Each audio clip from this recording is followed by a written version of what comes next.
Hi friends, in today's video we're going to be talking about organizing our craft room and our stash and decluttering all without spending any money. So if you have extra time and you want to go in your craft space, declutter and organize without ever leaving your home, check this video out. We're going to get started right now. Now the first step we're going to take in organizing and decluttering a space is to obviously declutter.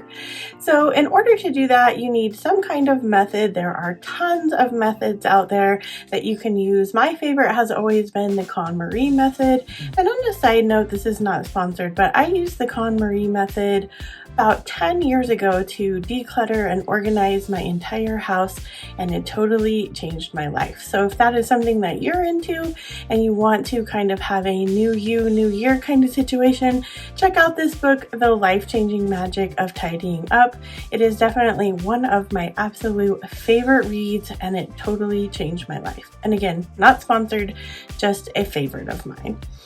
But first you want to go in your space and you want to figure out what is the area in my space that I want to declutter first. Now, of course, this is a full room as a craft room, but if you only have a corner or a closet or something like that, you want to take out all the things from that space and you're going to go through them. And I know that sounds like a daunting task. If that feels overwhelming for you, take a tiny bit of that area and declutter that space first and kind of go forward and do each little area until you have conquered that whole space. If a whole area is too much, take 5 minutes. Put a timer on, 5 minutes, you declutter something and you walk away. Now in my craft room, I'm kind of wanting to reorganize here, and one of the main important things in order to not spend money is to use what you have. Now I had all of these plastic containers and they did come from the Dollar Tree. I use them to organize seasonal decorating things into each of these buckets. They are kind of overflowing now and the lids don't fit, and I don't like where they are in my closet. They're hard to access. I don't go in there and use them, and I feel like it's a lot of wasted money in those bins. So the first thing I'm going to do is I'm going to go through all of those bins and I'm going to get rid of what I don't want. I definitely want to use them, but our tip number 2 here is to use vertical space. So I have this shelf and it is totally empty up on the top, and I have all this wall space that doesn't have anything on it. So I could put another shelf here, but to save money and because we're not going out and spending anything to reorganize and decorate this craft room, I'm just going to use these same plastic bins. I'm going to go through them. My rule here, and you should always have rules when decluttering, sorry, but my rule here is that the lid has to fit on the bin. If the lid doesn't fit on the bin, something else has to go out of the bin, or it has to fit in another bin in that same category.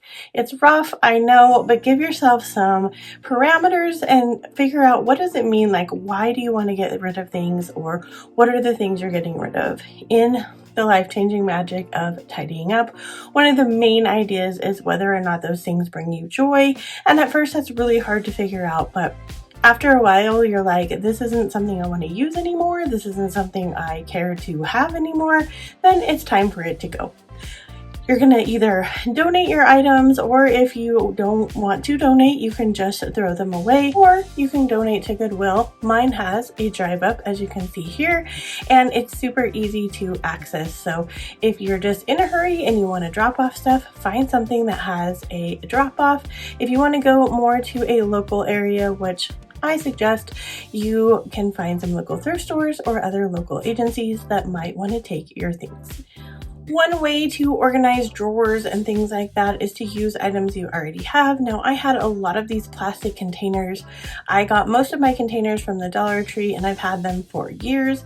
If you don't have anything like that and you're going, well, what am I going to do, Catherine? You said this was free and I don't have these items. I bet you have some Amazon boxes that you had from Christmas time. I bet you got some boxes from Christmas that your items came in. All of those things can be repurposed into a drawer or a space to hold items. It'll give your drawer or closet or any of those areas more space because you're able to group items into the baskets or the boxes or whatever you're using, and you will find that you will have a lot more space in that area. It's definitely easier to access and you will have a much easier time finding the things that you actually want to use. And I know a lot of this video so far has been about decluttering, but the whole idea of decluttering is to actually be able to use the items you have available. If you missed my last video, I talked about some items I wasn't going to be using anymore from Dollar Tree. I'll link that down at the end of this video and down in the description box if you want to check that out next. But one of those things about getting rid of items you no longer use, it frees up a space for you to have items that you do want to use, or items in your stash that you haven't used before and you're like, oh, I totally forgot about that. It gives you the option of using those items after you're able to see them. If you made it this far in the video, thank you so much for watching. Hit that like and subscribe button if you want more videos, and we'll be getting to crafting videos starting next week. So hit that subscribe button and let's get creative juices flowing for our home. You definitely want to organize by category. So in these plastic bins, I have labeled them for the seasons because that's what I put in my bins. If you're using glue and things like that, you can definitely put labels on your glue boxes that say glue, or if you've got paint brushes, things like that. Whatever's in your boxes, you want to label them for easy access. So in my case, because I do seasonal decor on this channel, I'm going to go to the boxes next that say Valentine's, and they're super easy to find rather than opening all the boxes and trying to figure out which ones they are. So labels are really important. If you have a dresser and you have drawers, you could label on the outside of that something that's removable if you have a wooden dresser. My kids had this dresser in their room and it definitely needs to be redone. Maybe this year I'll be able to repaint this, but it has writing and things on it, so if I were to put a sticker on this, it wouldn't be like the end of the world. But if you have a nice piece of furniture, you want to find a way to add something there that's removable. You don't want to ruin your paint, but labeling your items or labeling where things are in your area will make it much easier for you to find what you're looking for. As my space is a craft room, my closet is devoted only to crafting type items.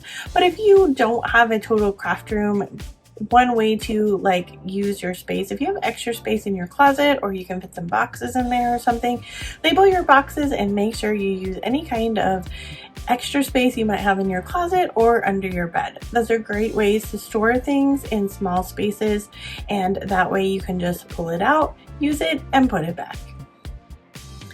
So we've cleaned and organized our space, and now what? How do we keep it this way? I have teenage boys. I'm constantly telling them to clean their room, and I constantly tell them, you know, if you create a routine for yourself, 5 minutes, 10 minutes every day where you pick up, your space remains clean and organized. And the same goes for your craft room. If you are an avid crafter, when you are doing your project, when your project is done or you're done for the day, put away your tools and supplies at that moment.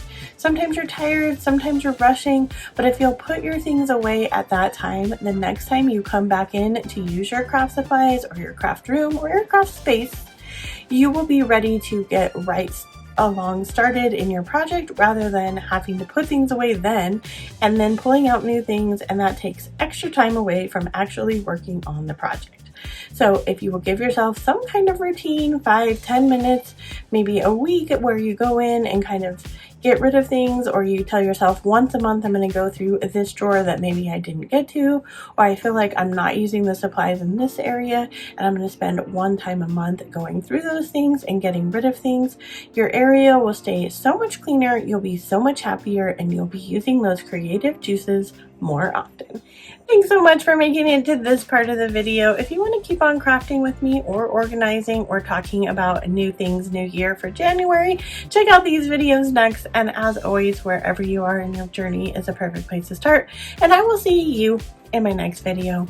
Bye, friends.